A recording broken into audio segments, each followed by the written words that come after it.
Olá, tudo bem? O livro Exilados de Capela, de Edgar Armond, é baseado no livro A Caminho da Luz, de Emmanuel.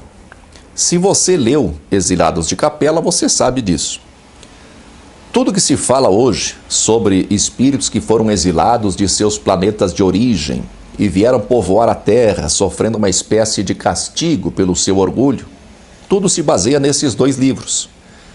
O que se entende é que os planetas de origem desses espíritos, os planetas evoluíram muito, se tornaram mundos melhores. Mas alguns espíritos, embora intelectualmente evoluídos, evoluíram intelectualmente, não evoluíram moralmente. E por isso foram exilados na Terra. Então, na Terra, ao mesmo tempo em que esses espíritos sofriam uma punição pelo seu orgulho, tendo que recomeçar no mundo ainda muito primitivo, ao mesmo tempo eles serviram de instrumento de progresso para os espíritos mais atrasados que aqui habitavam. Tanto Edgar Armond quanto Emmanuel, eles tiveram como base doutrinária a teoria dos anjos caídos. Kardec chama de anjos decaídos, que Kardec tratou na Revista Espírita e depois no livro A Gênese. Kardec, através das comunicações dos espíritos, procurou dar uma interpretação mais atualizada para a teoria de Lúcifer e os anjos caídos. Para entender a origem dessa teoria e avaliar a veracidade das histórias de que tratam os livros Exilados de Capela e A Caminho da Luz, portanto, nós precisamos entender melhor acerca de Lúcifer. Isso decifra tudo. A esmagadora maioria dos cristãos acredita que Lúcifer é um ser, um anjo de Deus que liderou uma rebelião e que arrastou com ele muitos outros anjos, os anjos caídos. Mas não são só aqueles cristãos mais conservadores, como católicos e protestantes, que acreditam na teoria dos anjos caídos. Pietro Baldi, um homem de grande erudição, também acreditava. O livro de Urântia também abona essa teoria e dá uma longa explicação para ela. Aqui eu poderia ser menos direto, poderia evitar uma impressão infundada de arrogância, mas não vai dar. Estão todos errados. Lúcifer nunca existiu. E a teoria dos anjos caídos, baseada numa má interpretação do livro de Isaías, capítulo 14, versículo 12, não tem nenhum fundamento. Vamos explicar umas coisinhas. Preste atenção, por favor. Hoje nós temos a internet com uma infinidade de textos à disposição. Em alguns sites de bibliotecas de universidades estrangeiras é possível ter acesso até aos manuscritos da Bíblia. Eu digo manuscritos, eu não digo originais, porque não existe nenhum original da Bíblia. O que existe, com sorte, em alguns casos, são cópias de cópias de cópias de cópias. Mas mesmo assim, há textos muito antigos, cronologicamente próximos dos originais. Hoje há cursos em universidades norte-americanas e europeias com cadeiras específicas para livros da Bíblia, seja do Antigo ou do Novo Testamento. Hoje há críticos textuais que dedicam às vezes uma vida inteira ao estudo de um único livro da Bíblia. Lembrando que a Bíblia é composta de aproximadamente 50 livros, dependendo da versão. Enfim, hoje temos acesso ao conhecimento de maneira incomparável com o período ali da Idade Média para trás.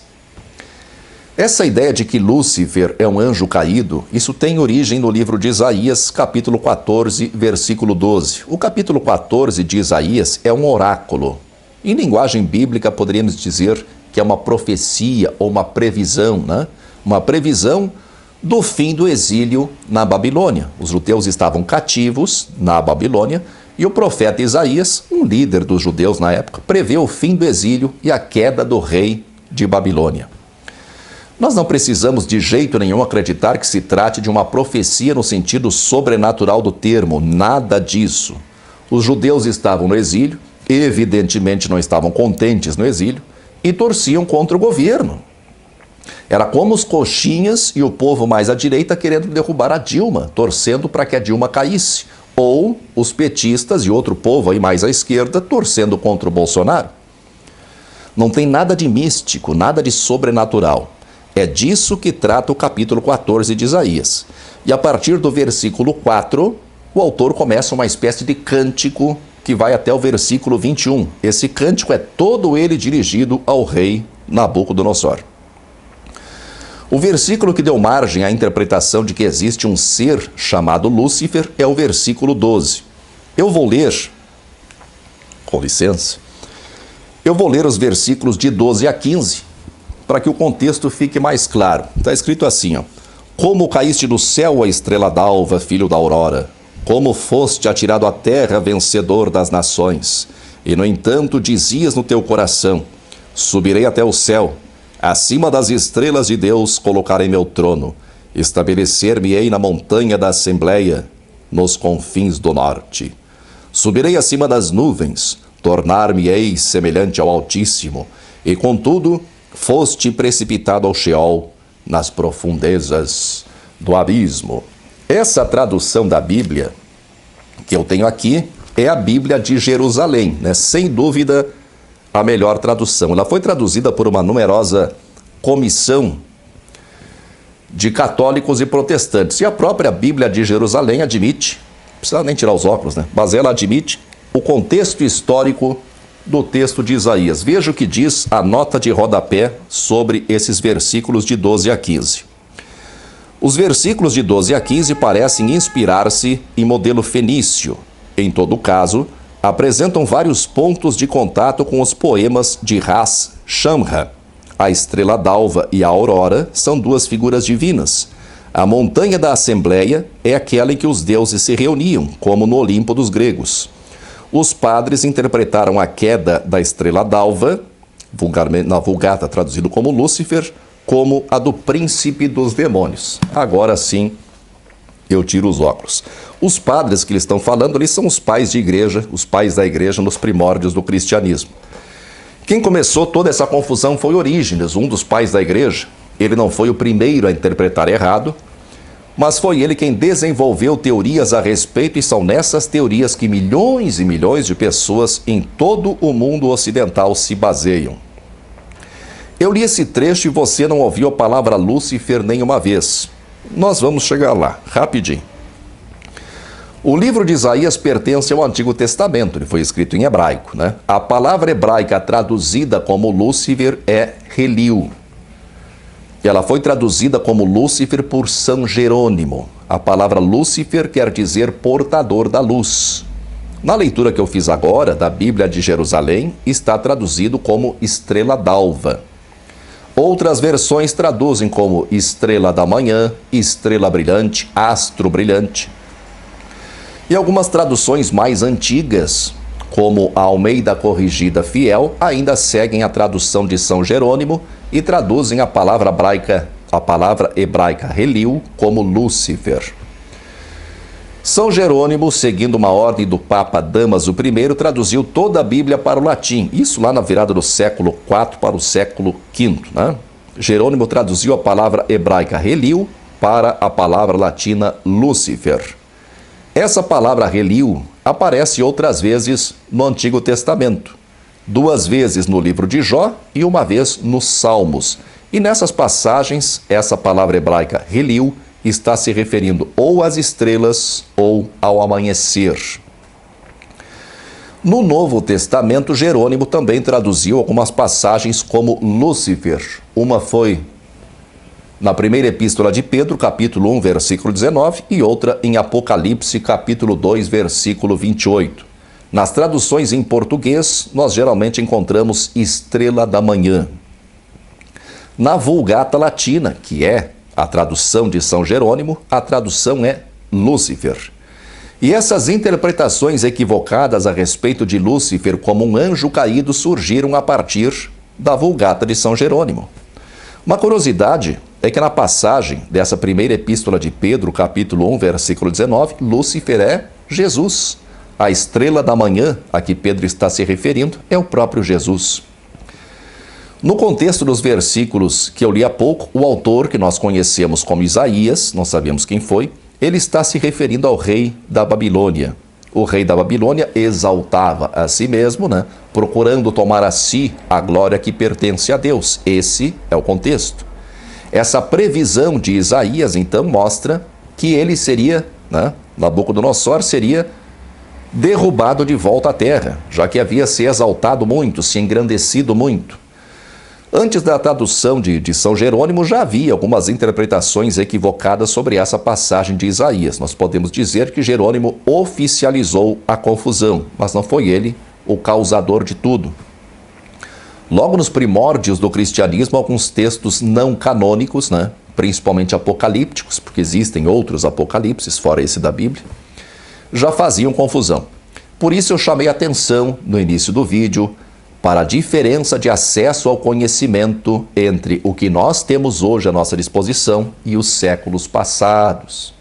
Já no tempo de Jesus, um pouco depois, havia quem interpretasse mal essa passagem. Era um homem geralmente de pouca instrução, lidando quase sempre com apenas um manuscrito das Escrituras, manuseando um idioma relativamente pobre. Como eu citei agora há pouco, o primeiro a criar teorias sobre Lúcifer e os anjos caídos foi Orígenes, o mesmo Orígenes que os espíritas afirmam que defendia a reencarnação, o que não é verdade. Ele até defendeu, em alguns momentos, a pré-existência da alma, o que é diferente. Eu não sei em que outras passagens Orígenes se baseava, mas há algumas passagens no Novo Testamento em que notamos que os autores já haviam formulado um princípio de teoria.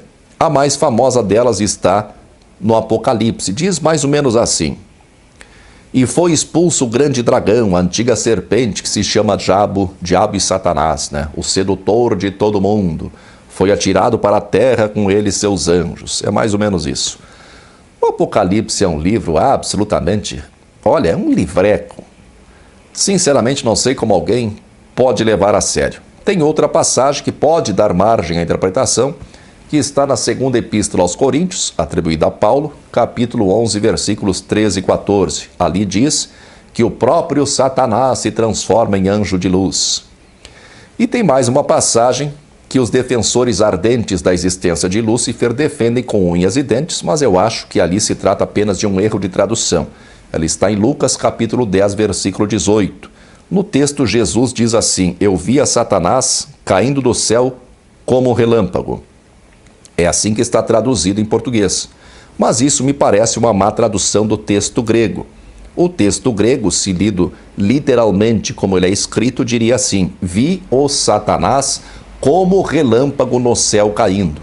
E não, eu via Satanás caindo do céu como relâmpago. Eu defendo essa ideia porque o verbo está no particípio, não no infinitivo. Então, não é cair, é caindo. Vi Satanás como relâmpago no céu, ou como raio no céu, caindo. Jesus tinha mandado seus discípulos em missão, e no seu retorno, Jesus diz isso a eles. Jesus viu Satanás caindo como um relâmpago cai no céu, ou seja, caindo rapidamente, fulminantemente, assim como um relâmpago no céu. Ele não viu Satanás caindo do céu, até porque não faria o menor sentido, mesmo em se acreditando nessa teoria dos anjos caídos. O islamismo também acredita em Lúcifer. Nós sabemos que o Alcorão, ele não só faz referência, como se serve, em grande medida, das escrituras judaicas e cristãs, que hoje nós conhecemos como Bíblia. Na 38ª surata, nos versículos de 72 a 78, Alá está se referindo à criação de Adão. Ele diz assim: quando o tiver plasmado e alentado com meu espírito, prostrai-vos ante ele. E todos os anjos se prostraram unanimemente, menos Lúcifer, que se ensoberbeceu e se contou entre os incrédulos. Alá lhe perguntou: ó Lúcifer, o que te impede de te prostrares ante o que eu criei com as minhas mãos? Acaso estás ensoberbecido, ou é que te contas entre os altivos? Respondeu: sou superior a ele. A mim me criaste do fogo e a ele do barro. Alá lhe disse: vai-te daqui, porque és maldito, e a minha maldição pesará sobre ti até o dia do juízo. Essa citação, com algumas poucas mudanças na forma, ela se repete várias vezes no Alcorão, acho que umas 10 vezes. É verdade que nós encontramos a palavra Lúcifer nas traduções em português do Corão. o que talvez não seja uma escolha muito acertada. O nome original é Iblis, né? Que na tradição islâmica é relacionado ao diabo. Isso se deve à interpretação dos estudiosos clássicos do islamismo, que consideravam Iblis um anjo. No entanto, os estudiosos contemporâneos do islamismo tendem a considerá-lo como um gênio, talvez até um espírito.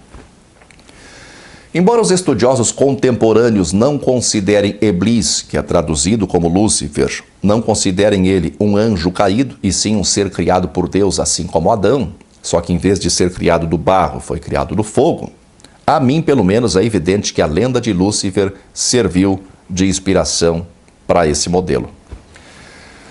Uma obra que ajudou a vulgarizar essa teoria foi O Inferno, de Dante. Esse livro lhe faz grandes descrições de Lúcifer e seu cortejo de diabinhos. Eu não tenho formação como crítico textual, embora essa parte referente à Bíblia eu tenha estudado na faculdade de História. Mas eu estudei um bocado sobre crítica textual e os especialistas, mesmo os religiosos, são unânimes em defender o mesmo que eu afirmo aqui. Aquela passagem de Isaías está tratando de um contexto político da época. Não tem nada a ver com ser satânico e muito menos a anjos caídos. Os defensores dessa teoria vão mais longe e dizem que os nefilins eram anjos caídos. Ninguém sabe o que eram os nefilins, ninguém. Existem muitas especulações. Eles são citados no capítulo 6 do Gênesis, o primeiro livro da Bíblia. E a tradução quase sempre é gigantes. Golias, aquele que foi morto com uma pedrada por Davi, ele seria descendente dos nefilins. Mas não há nada que corrobore a tese de que eles foram anjos caídos. Mas as crenças são construídas assim mesmo. Alguém lança uma ideia, alguns compram essa ideia e desenvolvem essa ideia cada vez mais. O pior é que muita gente acaba embarcando, até pessoas inteligentes como Pietro Baldi, que eu citei antes. O Baldi tem uma obra que de certa forma se aproxima do espiritismo, só que muito mais erudita e mais desenvolvida. Ele tece um grande emaranhado, baseado na teoria dos anjos caídos. Tem muitas pessoas que me acompanham aqui no canal e me pedem para falar sobre o livro de Urântia. Uma seguidora chegou a me presentear com um exemplar do livro, eu agradeço, mas eu já passei da fase de buscar explicações. E o livro de Urântia é um livro enorme, Eu gastaria ali umas boas semanas se fosse ler ele com atenção para realmente entender alguma coisa, fazer anotações, enfim. E meu tempo é muito precioso. Eu abri o livro, li alguns trechos e vi que ele dedica um considerável trecho para falar de Lúcifer e os anjos caídos, com minúcias e detalhes. Dá para levar a sério um livro que pretende ser a grande explicação para a vida na Terra, para a nossa origem e destino, e que se alimenta dessas teorias esdrúxulas e sem fundamento? Será que todos esses espíritos superiores, mestres ascensionados e o escambau não acompanham os progressos da história e da crítica textual? Ou melhor, será que na condição de espíritos elevados à milésima potência, eles não sabem o que de fato aconteceu? Mas os crentes de todos os matizes preferem acreditar neles do que nos estudiosos. Mas vamos agora voltar para os exilados de Capela. O próprio Kardec embarcou nessa canoa furada. Ele conseguiu embrulhar essa teoria, junto com o pacotão espírita, deu um formato assim até bem apresentável, mas que embarcou. Na edição da Revista Espírita de janeiro de 1862, Kardec publicou um artigo sobre a interpretação da doutrina dos anjos caídos e ao longo do ano recebeu muitas comunicações de supostos espíritos comentando sobre o tema. E a teoria entrou no livro A Gênese. A raça adâmica inventada por Kardec seria uma leva de espíritos, um grande grupo de espíritos relativamente adiantados, que no entanto haviam cometido o pecado original, que para Kardec é o orgulho. Por isso eles foram exilados na Terra, perderam a condição de continuar habitando o seu planeta de origem e foram exilados na Terra. Essa explicação de Kardec foi aproveitada por Chico Xavier através do seu alter ego Emmanuel no livro A Caminho da Luz, que trata de uma série de raças, né, como os egípcios, os chineses, os judeus, que teriam todos sido exilados na Terra pelos mesmos motivos elencados por Kardec. E um pouco depois, Edgar Armond publica o famoso livro Os Exilados de Capela. Veja só, agora já sabem até de onde vieram os espíritos, né? New Revelations. O engraçado é que os espíritas que trataram do tema acreditam que são racionais, pois eles não acreditam que Lúcifer tenha sido um ser real, nem que tenha caído na Terra com seus anjos. Com a sua imensa racionalidade, eles explicam que anjos são espíritos e não seres à parte da criação. Ora veja, que Lúcifer é uma lenda que os antigos, que não eram tão racionais assim, né, naquele tempo, então criaram uma lenda para explicar o exílio de espíritos orgulhosos na Terra. Mas eles nem se dão conta de que suas explicações se baseiam num erro de interpretação. Se não houvesse essa teoria de Lúcifer e os anjos caídos, Kardec não teria lançado o tema para a discussão na Revista Espírita, Chico Xavier não teria tido a ideia de escrever um livro falando de povos ou raças que foram exiladas na Terra por causa do pecado do orgulho, e Edgar Armond teria dedicado o seu tempo para escrever outras coisas. Tá? Não tinha série no Netflix naquele tempo, mas sei lá, podia fazer outra coisa. Só lembrando que todas as crenças novas que vão se imiscuindo na doutrina, como as que falam de magos negros de Atlântida, dos dragões, do cachorro pernalta, do camundongo esquálido, também têm como base esses livros que eu citei, que por sua vez se baseiam na lenda de Lúcifer. Tá vendo? Assim se formam as crenças. Muita força e paz para você.